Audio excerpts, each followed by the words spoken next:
Okay, this is a good question. We talked, Jeff, you touched on it, spore, and we do have in True Flora, one of the 3 probiotics is considered a spore strain. Why do people seem to have a harder time tolerating spore-based over lacto or bifido? Well, That's something we hear. interesting question of why. I mean, the thing that I think we should bring to the forefront here is what is the purpose of a spore-based probiotic? The spore concept is the ensure of survivability.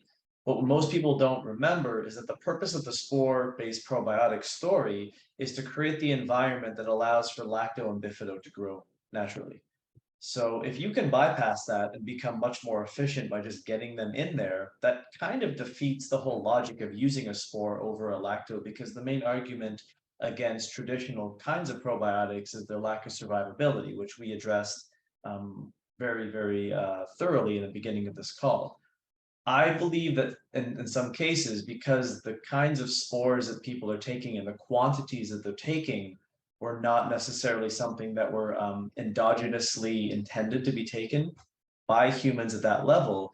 I mean, taking too much of anything that's supposedly a good thing can very much change its definition.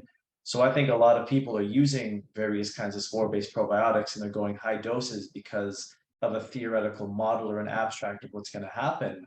But if you actually do an analysis of the microbiome and the microbiota profile in the gut, the percentage quantity of spore-based strains is infinitesimally small. It's, 1, 2, 3% relative to what should be in the full makeup. So if people are taking spore-based probiotics and they're not tolerating them, my conclusion that I come to is that that quantity is a little bit inappropriate for that person.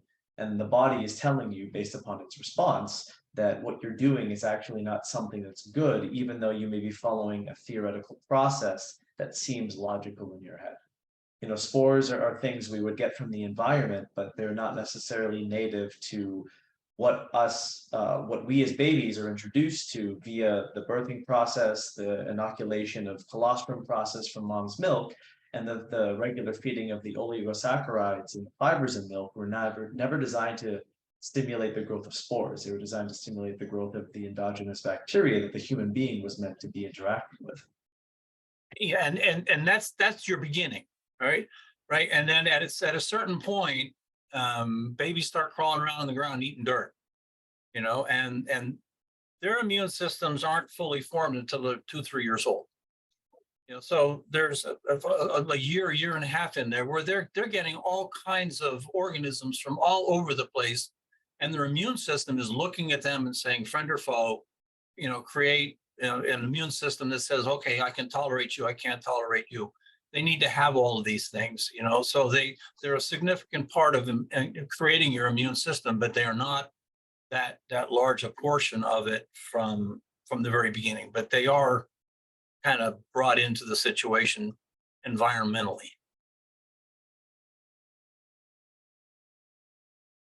And again, you need to be strain specific. Correct. There are lots of Bacillus subtilis out there. Yes, there are. We use them a lot in making food better. Put it in the ground, get more minerals into the plants, so the plants have more nutrition. That's a major role of Bacillus subtilis.